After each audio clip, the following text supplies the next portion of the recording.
Chapter 35 of Tanya, the primacy of physical deeds.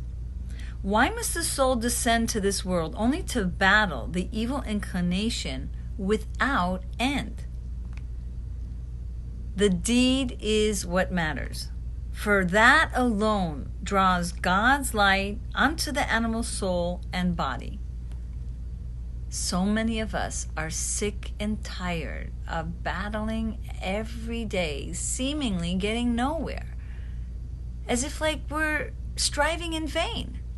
This chapter helps us get rid of that energy of despair and literally helps us focus our attention on the joy that we cause God, because He really is not interested in the end result. He is understanding. Hashem understands that He didn't create us as a tzaddik gamor. He understands our battles. So you see, if we can train ourselves to banish those negative thought processes, then we'll have a little more breathing space than to go forward and get closer to that goal that we're striving for. So Tanya teaches us that a concept that I'd really like to focus on here today, and that is that but for these deeds, the Shekhinah would not have a place to reside. There's a famous pasuk, and the wise man's eyes is on their heads. Why would such a deep teaching like the Zohar include such a simple sentence? The seemingly simple sentence is not so. It has a lot of profound messages.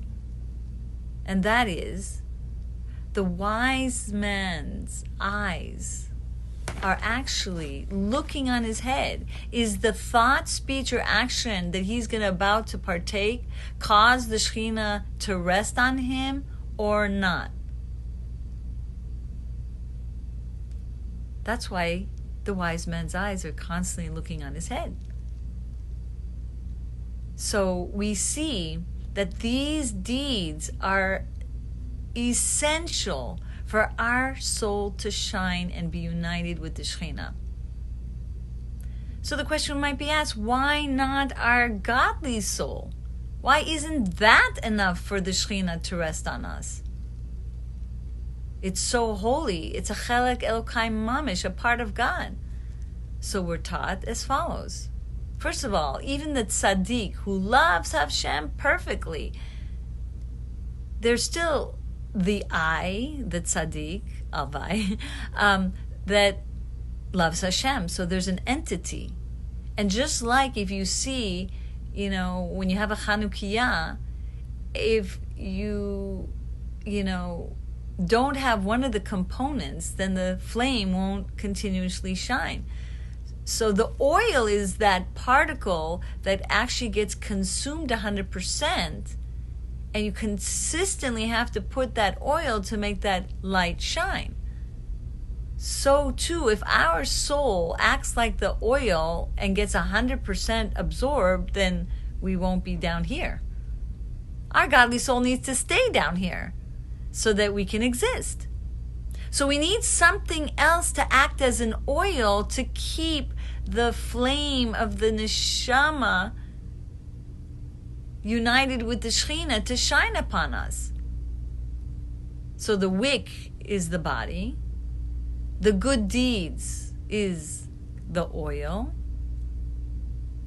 and the vessel is also important to contain, and that's actually tefillah. So you see, we need to get in the habit of saying, is this going to allow the Shekhinah to rest on me or not? And have an understanding that these mitzvahs are not in vain. Even if we don't get to that perfect tzaddik in an instant, the joy should be in your heart that Hashem is with you and shining through you, and every day a little bit more eating away at your animal soul. And hopefully, Bezrat Hashem, very soon you'll be able to feel a shift. So now the next step is be peace with the process. Oh my gosh, it's so important. You know, there was a story of a man who was just so heavy-hearted because he kept doing everything his rabbi was telling him and he just wasn't seeing results. And he approached the rabbi and said, like, I don't know, I feel like giving up. Like, nothing is, like, happening here with all my efforts. So the rabbi said, how long does it take to make a bamboo tree grow? And he's like, what does this have to do? What the heck? China me? What? And so the rabbi said, well, it takes 5 years for the farmer to plant the seeds and cultivate the land and feed the seed. And after 5 years, there's a little sprout. And then in 90 days, the bamboo grows 60 feet tall. So then the rabbi turned to the man and said, how long does it take to grow a bamboo tree? And the almost rolling his eyes, I'm like, what does this have to do with me and what my problems? But he answers and says, I guess 60 days, 90 days, 90 days. So he says, that's where you're wrong. It was 5 years and 90 days. What was happening all those 5 years and 90 days? There were roots growing deeper and deeper into the ground. So when the shoots were ready, that the roots would be able to carry and hold up straight these bamboo shoots. So things are happening inside, you know, even though you don't realize.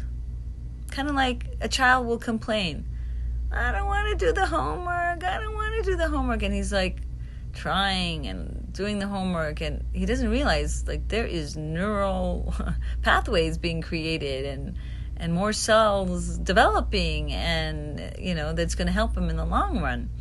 So we don't feel it right away, but things are happening inside in our brain. Things are happening literally, spiritually. The klippas are melting away, and eventually we will bear fruit. And in this generation, I'm telling you, I've seen it again and again. What used to take 120 years to, like, the taken and fix can happen like in 2 to 3 months and even shorter. So we're in a very privileged generation.